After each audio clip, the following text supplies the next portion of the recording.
Hey guys, you can't see this right now, but I'm actually in the washroom. This behind me here is my lovely little shower curtain, and I'm actually sitting on the toilet. Yes, don't worry, I've got pants on. This is where I do all my thinking. I know, it's shocking, isn't it?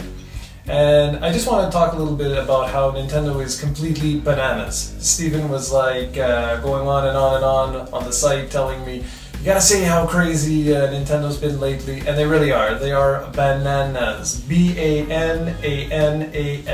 Bananas. Because of a couple of things that they've done. First off, I just want to mention very briefly about how the Wii U is... It's not really, it didn't make that big impact on me at E3 this year. I know some people are super excited, and I'm excited about it. It's just the fact that I find, I don't really like what I'm hearing about the online, like how they were saying how Pikmin 3 was just, it's too complicated to get it to run smoothly and things like that. It doesn't make much sense to me if you just happen to go and take a look at StarCraft 2. Now I know I'm probably going to get a lot of flack for this, but just saying that there's a lot of weird things going on lately in the press with the Wii U, and it's weird.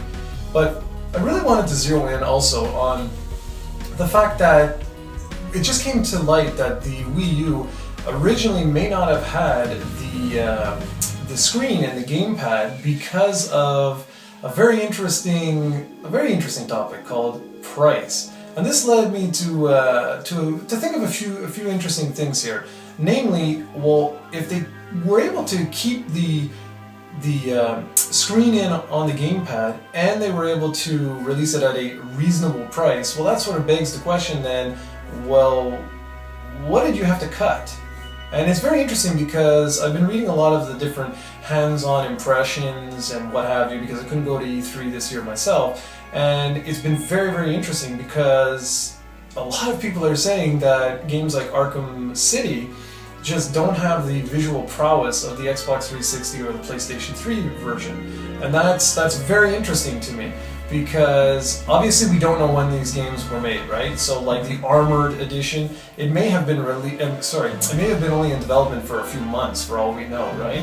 But I found it very interesting that the textures were more muddied, the environment was a lot less detailed compared to the PS3 and Xbox 360 version, and that has me wondering if they being Nintendo, actually cut some of the power in the Wii U itself. I'm kind of curious to hear what you guys think. Like I said, I've just been sort of underwhelmed, I think is the proper term, when it comes to the Wii U right now. I think there's some serious potential. Like the guys on the site have been saying how, you know, like when the 3DS came out, we took the second screen for granted, but just slapping a map on that second screen was amazing. It changed the whole game, especially in those Castlevania games. So I think there's definitely a lot of potential here for greatness with the Wii U that we may not just be thinking about right now. But I'm kind of curious, when you hear stories like Pikmin 3 being, you know, a little technical online for Nintendo to do, and then you hear like about New Super Mario Bros. 2 not being online, and the possibility that New Super Mario Bros. U not being online as well. But then you counter that with the Miiverse and how that's all online, but then at the same time they give and they take away, because then they say that it's going to be super heavily moderated. So, you know, you couple that with this whole thing now coming out about the fact that, you know, they originally thought that adding the second screen to the gamepad was going to make the price of the system a little too high. So that leads a lot of people to believe that they've obviously cut some features. So I'm wondering what you guys think. I mean, what do you think of the Wii U in general since E3? Are you really all super hyped up for it, or are you like me? Are you a little bit underwhelmed as some of the new information continues to pour out? So just leave a comment. Be sure to follow us on Twitter. It's project_COE over there.